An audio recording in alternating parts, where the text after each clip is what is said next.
حضرت سیدنا عبد الرحمن بن عوف رضی اللہ تعالی عنہ بیان کرتے ہیں کہ سرکار مدینہ حضرت محمد صلی اللہ علیہ وآلہ وسلم نے ارشاد فرمایا کہ حضرت جبرائیل علیہ السلام سے میری ملاقات ہوئی۔ انہوں نے مجھے خوشخبری سنائی، بے شک اللہ سبحانہ وتعالیٰ آپ سے ارشاد فرماتا ہے کہ جو آپ کا امتی یہ عمل کرے گا میں اس پر رحمت نازل کروں گا اور ان کے اگلے پچھلے گناہ معاف کروں گا۔ میرا امتی دوبارہ یہ عمل کرے گا تو اللہ فرماتا ہے میں اس پر سلامتی نازل کروں گا اور ان کی اولادوں کی سلامتی اور مرتے وقت آسانیاں عطا کروں گا۔ اس پر آپ صلی اللہ علیہ وآلہ وسلم نے اللہ سبحانہ وتعالیٰ کی بارگاہ ایک قسم سجدہ شکر ادا کیا، کیونکہ اس عمل سے جہنم سے دوری ہوتی ہے اور جنت پاس آ جاتی ہے۔ وہ عمل یہ ہے۔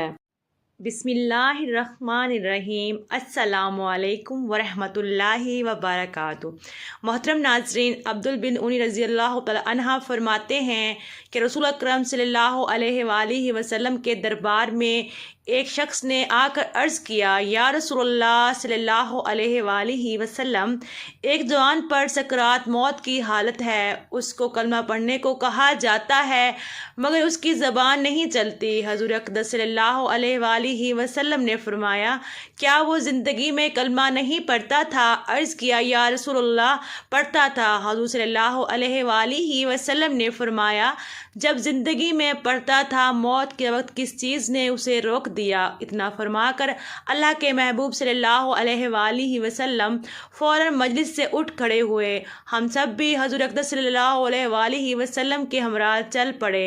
حضور اکرم صلی اللہ علیہ وآلہ وسلم اس جوان کے مکان پر تشریف لے گئے اور فرمایا، اے لڑکے کہہ لا الہ الا اللہ۔ لڑکے نے عرض کیا، یا رسول اللہ صلی اللہ علیہ وآلہ وسلم زبان نہیں چلتی۔ حضور صلی اللہ علیہ وآلہ وسلم نے فرمایا، کیا بات ہے؟ عرض کیا، یا رسول اللہ صلی اللہ علیہ وآلہ وسلم ماں کی نافرمانی کے باعث۔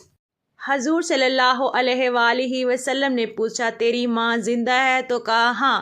حضور اکرم صلی اللہ علیہ وآلہ وسلم نے اس کی والدہ کو بلا فرمایا، کیا یہ تیرا لڑکا ہے؟ بڑھیا نے کہا ہاں یا رسول اللہ صلی اللہ علیہ وآلہ وسلم۔ حضور صلی اللہ علیہ وآلہ وسلم نے فرمایا، اگر آگ کا دیکھتا ہوا لاوا ہو اور تم سے کہا جائے کہ لڑکے کو معاف کر دے ورنہ تیرے سامنے اسے آگ کے لاوے میں لڑکے کو ڈال کر جلا دیا جائے گا تو تم کیا کرو گی؟ بڑھیا نے عرض کیا، یا رسول اللہ صلی اللہ علیہ وآلہ وسلم معاف کر دوں گی۔ سرکار مدینہ حضرت محمد صلی اللہ علیہ وآلہ وسلم نے فرمایا، تو سن لے، دنیا کی آگ سے کہیں زیادہ سخت جہنم کی آگ ہے۔ کیا اپنے لڑکے کو جہنم کی بھڑکتی ہوئی آگ اور اس کے دہتے انگاروں میں چلتا ہوا پسند کرے گی؟ بڑھیا کی ممتا جوش میں آ گئی۔ عرض کیا، یا رسول اللہ صلی اللہ علیہ وآلہ وسلم، میں حضور اقدس صلی اللہ علیہ وآلہ وسلم کو گواہ بناتی ہوں کہ میں نے اپنے لخت جگر نور نظر کو معاف کر دیا اور اس سے راضی ہو گئی۔ سرکار مدینہ صلی اللہ علیہ وآلہ وسلم نے جوان سے کلمہ پڑھنے کو فرمایا، فوراً اس کی زبان کھل گئی اور پورا کلمہ طیبہ لا الہ الا اللہ محمد رسول اللہ پڑھا۔ حضور صلی اللہ علیہ وآلہ وسلم نے فرمایا، اللہ کا فضل ہے کہ میری وجہ سے یہ لڑکا جہنم کے دردناک عذاب سے نجات پا گیا۔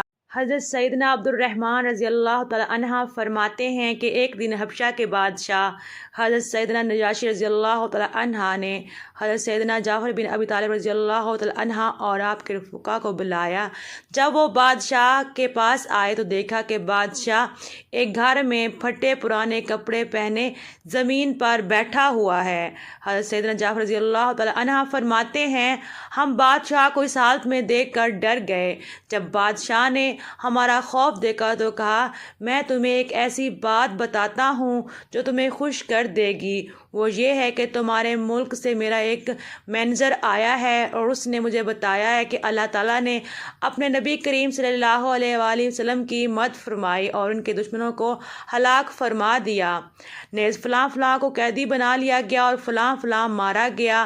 مسلمانوں اور کفار کا مقابلہ بدر میں ہوا ہے، وہاں پلوں کے درخت کثرت سے ہیں، گویا کہ میں اس میدان کو دیکھ رہا ہوں۔ زمرہ کا ایک شخص تھا، اونٹ چرایا کرتا تھا۔ حضرت سیدنا جعفر رضی اللہ تعالی عنہ نے ان سے پوچھا، کیا وجہ ہے کہ آپ بغیر چٹائی کے زمین پر بیٹھے ہیں اور بسیدہ کپڑے پہن رکھے ہیں؟ تو انہوں نے بتایا کہ اللہ نے حضرت عیسیٰ علیہ السلام پر جو کلام نازل فرمایا اس میں یہ بھی تھا کہ ان اللہ کے بندوں پر حق ہے کہ جب اللہ انہیں کوئی نعمت عطا فرمائے تو وہ اس کے لیے تواضع اختیار کریں، چونکہ اللہ تعالیٰ نے اپنے نبی کریم صلی اللہ علیہ وآلہ وسلم کی مدد کی صورت میں مجھے نعمت عطا فرمائی، اس لیے میں نے اس کے لیے تواضع اختیار کی ہے۔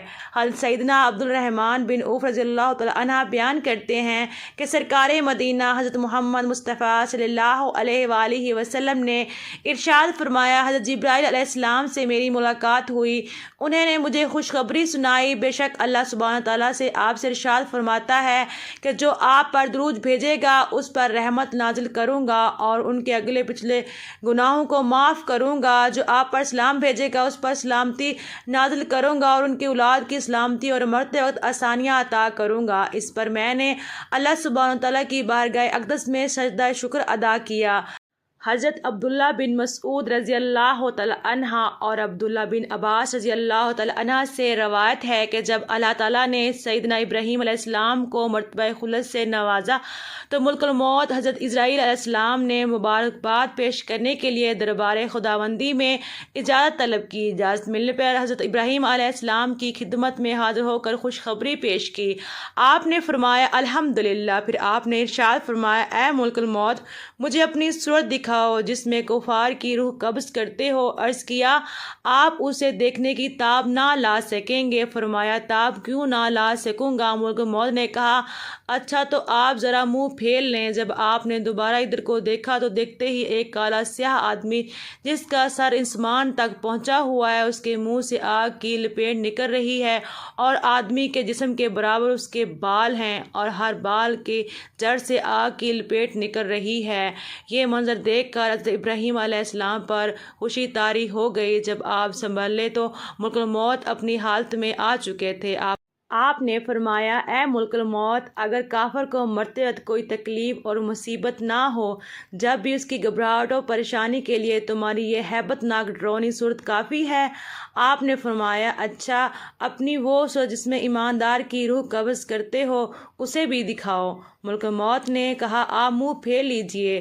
جب حضرت ابراہیم علیہ السلام نے دوبارہ ان کی طرف منہ کیا تو کیا دیکھتا ہے؟ تو دیکھا کہ ایک بہت ہی حسین و جمیل خوبصورت نوجوان کی شکل میں آپ ہیں اور جسم سے خوشبو پھوٹ رہی ہے، عمدہ سفید کپڑے پہنے ہوئے ہیں۔ حضرت ابراہیم علیہ السلام نے فرمایا، اے ملک الموت، اگر مومن مرتے وقت کوئی بزرگی اور کرامت نہ بھی دیکھے تو صرف تمہاری یہ نورانی صورت ہی کا دیکھنا اس کے سکون و اطمینان کے واسطے کافی ہوگا۔ حضرت حوا کے حمل میں ایک لڑکا اور ایک لڑکی پیدا ہوتے تھے اور ایک حمل کے لڑکے کو دوسرے حمل کی لڑکی کے ساتھ نکاح کیا جاتا تھا، اور چونکہ آدمی صرف حضرت آدم علیہ السلام کی اولاد پر منحصر تھے اس لیے اور کوئی صورت ہی نہ تھی۔ حضرت آدم علیہ السلام کے گھر ایک حمل میں قابیل اور اکلیمہ پیدا ہوئے اور دوسرے حمل میں حابیل اور محمودہ پیدا ہوئے۔ قابیل کی بہن اکلیمہ حابیل کی بہن محمودہ سے زیادہ خوبصورت تھی۔ حضرت آدم علیہ السلام نے اسی دستور کے مطابق قابیل کا نکاح محمودہ سے جو حابیل کے ساتھ پیدا ہوئی تھی اور حابیل کا نکاح اکلیمہ سے جو قابیل کے ساتھ پیدا ہوئی تھی کرنا چاہا۔ قابیل اس پر راضی نہ ہوا۔ اکلیمہ چونکہ زیادہ خوبصورت تھی اس لیے اس کا طلبگار ہوا۔ حضرت آدم علیہ السلام نے فرمایا کہ وہ تیرے ساتھ پیدا ہوئی ہے، لہٰذا تیری بہن ہے، اس کے ساتھ تیرا نکاح حلال نہیں ہے۔ کہنے لگا، یہ آپ کی اپنی رائے ہے، اللہ کا یہ حکم نہیں ہے۔ آپ نے فرمایا، تو ختم دونوں قربانیاں لاؤ، جس کی قربانی مقبول ہو جائے گی وہ اکلیمہ کا حقدار ہے۔ اس زمانے میں جو قربانی مقبول ہوتی تھی آسمان سے آگ اتر کے اس کو کھا لیتی تھی۔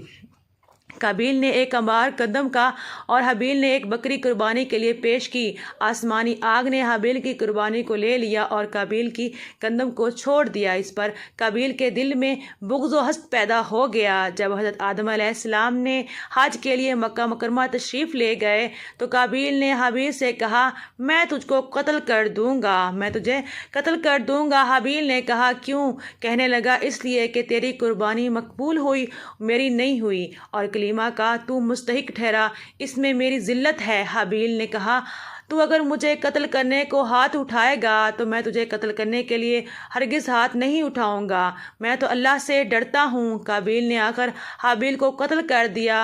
پھر وہ اس قتل کو چھپانے کے لیے حیران ہوا کہ لاش کو کیا کرے، کیونکہ اس وقت تک کوئی انسان مرا ہی نہ تھا۔ مدت تک لاش کو اپنی پیٹھ پر لادے پھرا تو اللہ نے اسے 2 کوے دکھائے۔ دونوں آپس میں لڑ پڑے، ان میں سے ایک نے دوسرے کو مار ڈالا۔ پھر زندہ کوے نے اپنی چونچ اور پنجوں سے زمین کو کریت کر گڑھا کھودا اور اس میں مرے ہوئے کوے کو ڈال کر مئی سے دبا دیا۔ یہ دیکھ کر قابیل کو معلوم ہوا کہ مردے کی لاش کو دفن کرنا چاہیے، چنانچہ اس نے زمین کھود کر حابیل کو دفن کر دیا۔ حضرت ابراہیم علیہ السلام کی 2 بیویاں تھیں، پہلی کا نام سارہ اور دوسری کا نام ہاجرہ تھا۔ سرزمین شام میں حضرت ہاجرہ کے بطن پاک سے حضرت اسماعیل علیہ السلام پیدا ہوئے۔ حضرت سارہ کی کوئی اولاد نہ تھی، اس وجہ سے انہیں رشک پیدا ہوا اور انہوں نے حضرت ابراہیم علیہ السلام سے کہا کہ آپ ہاجرہ اور ان کے بیٹے کو میرے پاس سے جدا کر دیجیے۔ حکمت الہی نے یہ ایک سبب پیدا کیا تھا، چنانچہ وحی آئی کہ حضرت سارہ کے کہنے کے مطابق آپ ہاجرہ اور ان کے بیٹے اسماعیل کو اس سرزمین میں لے جائیں جہاں اب مکہ مکرمہ آباد ہے۔ وحی کے مطابق حضرت ابراہیم علیہ السلام ہاجرہ اور ان کے بیٹے کو براق پر سوار کر کے شام سے سرزمین میں لے آئے اور کعبہ مقدس کے نزدیک اتارا۔ یہاں اس وقت نہ کوئی آبادی تھی، نہ کوئی چشمہ، نہ کوئی پانی۔ کعبہ مقدس بھی طوفان نوح کے وقت آسمان پر اٹھا لیا گیا تھا، گویا اس وقت وہ جگہ بالکل ویران، خشک اور بغیر آباد تھی۔ کھانے پینے کا دور دور تک نشان نہ تھا۔ ایسے بھیانک مقام پر حضرت ابراہیم علیہ السلام نے ہاجرہ اور اسماعیل کو ایک توشدان میں کچھ کھجوریں اور ایک برتن پانی ان کو دے کر اتارا اور آپ وہاں سے واپس ہوئے اور مڑ کر ان کی طرف نہ دیکھا۔ حضرت ہاجرہ نے یہ صورتحال دیکھ کر عرض کیا کہ آپ ہمیں اس بے بایا وادی میں تنہا چھوڑ کر کہاں جاتے ہیں؟ آپ نے کچھ جواب نہ دیا۔ حضرت ہاجرہ نے پھر پوچھا کہ کیا اللہ نے آپ کو اس کا حکم دیا ہے؟ آپ نے فرمایا ہاں۔ اس وقت آپ کو اطمینان ہوا۔ حضرت ابراہیم علیہ السلام چلے گئے۔ حضرت ہاجرہ اپنے فرزند اسماعیل کو گود میں لے کر بیٹھ گئی اور پانی بھی ختم ہو گیا اور پیاس کی شدت غالب آئی تو دودھ پلانے لگیں۔ جب دودھ کم ہو گیا، پیاس کی شدت سے اپنے فرزند کا حلق سوکھ دیکھ کر پانی کی تلاش میں صفا مروہ کی پہ 2 پہاڑیوں کے دامن میں ہے، صاحبزادے شریف کا حلق بھی خشک ہو گیا تو آپ پانی کے واسطے دونوں پہاڑیوں کے درمیان 7 مرتبہ ادھر ادھر دوڑیں، یہاں تک کہ حضرت اسماعیل علیہ السلام کے قدم مبارک مارنے سے اس خشک زمین سے پانی نکل آیا جو آج تک زمزم کے نام سے مشہور ہے۔ اتفاقاً وہاں سے ایک قبیلہ جرہم کا گزر ہوا۔ انہوں نے دور سے ایک پرندہ دیکھا، وہ حیران ہوئے کہ اس خشک وادی میں پرندہ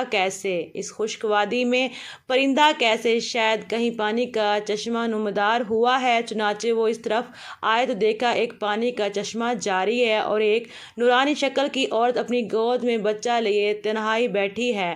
یہ منظر دیکھ کر وہ حیران رہ گئے۔ ندا آئی کہ اے جرائم کے بچوں، اے بوڑھوں اور جوانوں، اور اس کے گود میں بچہ جو لیٹا ہے یہ پیغمبر کی بیوی ہے، یہ پیغمبر کا بیٹا ہے۔